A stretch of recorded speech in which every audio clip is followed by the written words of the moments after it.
Nvidia is absolutely the hottest stock on the market. It's really sucking the oxygen out of the room because most of the rest of the market is underperforming the S&P 500 because Nvidia is taking up such a big percentage of the S&P 500's gains for the year. But what is driving Nvidia's revenue growth? And in particular, who are the small number of customers who are buying Nvidia's chips? This is a risk that I think a lot of investors aren't taking seriously enough, that this is a company that's not selling billions and billions of dollars of AI chips to consumers. It's selling billions of dollars to just a few companies. And those companies' decisions will ultimately determine how much Nvidia grows or doesn't grow in 2024, in 2025, and 2026. So I want to dig into exactly what this risk is. It's called concentration risk. And Nvidia highlights it in its SEC filing. So I'm going to go through that today. My name is Travis Hoium. Thanks for watching Asymmetric Investing. Please subscribe here on YouTube for all my content. And thanks to this video sponsor, The Motley Fool. If you go to fool.com/ASYM, they'll give you their top 10 stocks to buy right now. So let's get to exactly what this risk is. If you look at Nvidia's revenue growth over the past decade, you can see that most of its growth is driven by data center revenue, or another term that they use is compute and networking revenue. So I've included both of those in this chart. You can see that they are basically in lockstep with each other.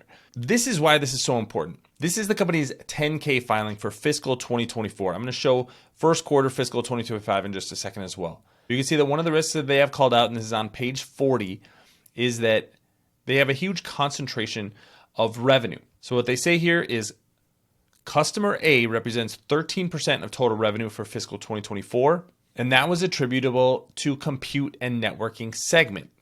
So this is going to be an even higher percentage of the compute and networking segment. So I'll get to that in a second as well.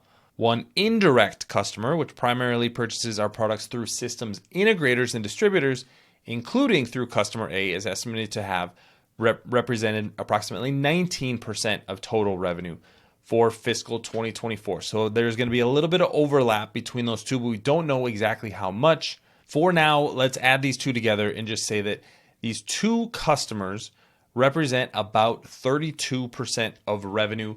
I also want to highlight that they said that no customers for fiscal years 2023 and 2022 represented over 10% of total revenue.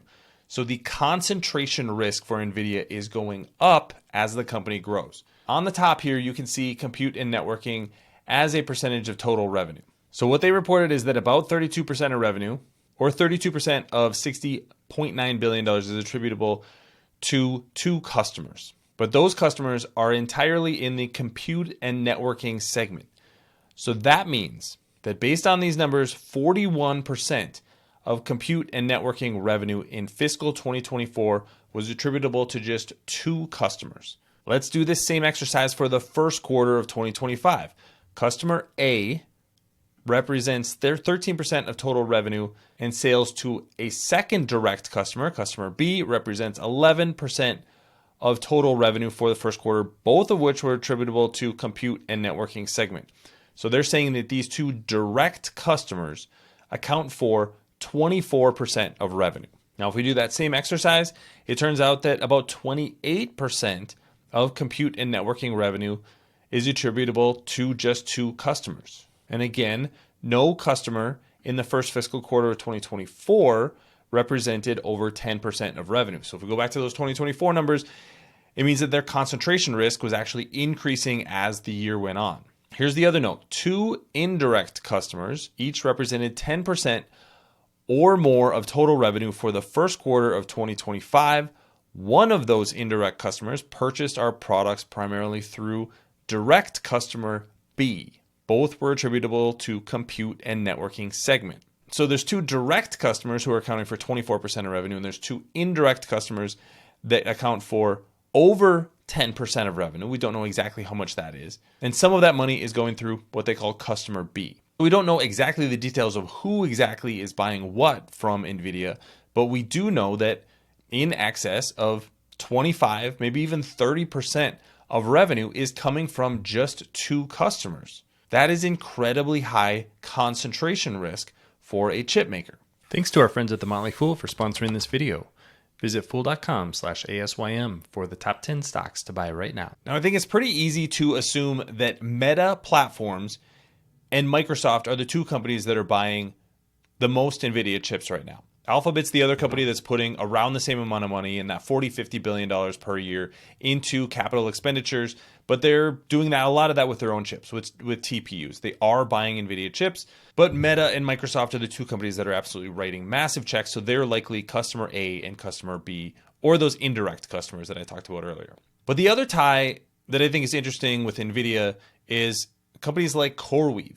CoreWeave is building AI-specific cloud computing, so cloud computing data infrastructure for all kinds of companies, a little bit like AWS, but built for AI. So who's investing in CoreWeave? Nvidia is. Nvidia is one of the companies investing hundreds of millions of dollars in CoreWeave so that CoreWeave can turn around and buy Nvidia chips.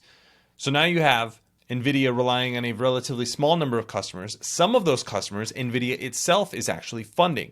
So this is where I get to investors should at least consider the concentration of revenue that's coming from a small number of customers. If any of those customers make different decisions in the future about how many chips they want to buy, what they're willing to pay for those chips, that is going to ultimately determine Nvidia's growth. And there are already at least some warning signs. Meta, we know, is building generative AI infrastructure chips that it's going to be using in its own data centers. Now, I don't necessarily think these are going to be replacing Nvidia anytime soon, but does this mean that instead of growing their order book by 30% next year, they only grow it by 10%? That's very possible. Microsoft is doing something very similar.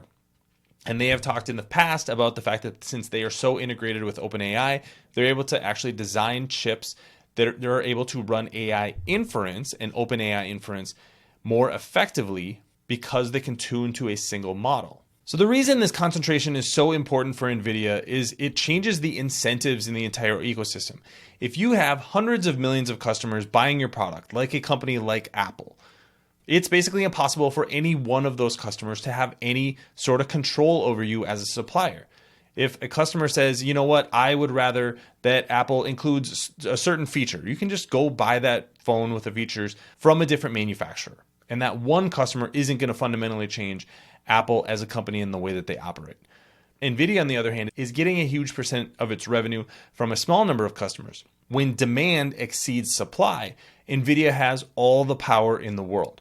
But it also means that those customers have an incentive to invest in infrastructure, in chips that will make them less reliant on NVIDIA. It also means that their incentives for building those businesses are ultimately what's going to drive demand for NVIDIA. So one of the questions that has been floating around more and more, and I've been asking this myself on this channel, is how much revenue and how much earnings and profit are we actually going to be generating from artificial intelligence? If you are Meta, if you are Microsoft, you are a public company that needs to generate a return on the investment that you're making in these chips. If there is no return, then you're going to just turn around and cut your capital spending. Cutting your capital spending directly means that you're cutting spending on NVIDIA chips. And so this is something that I think investors really need to consider, is that the incentives for NVIDIA's biggest customers that have driven the company's growth over the past 2 years are to be less reliant on NVIDIA in the future, not more reliant on NVIDIA in the future. They do not want to build their businesses on NVIDIA as a platform. They are forced to right now, but they want to break from that as soon as they possibly can. And that, having that small number of customers, is going to be a much bigger challenge for NVIDIA than it is for a lot of other companies in tech today.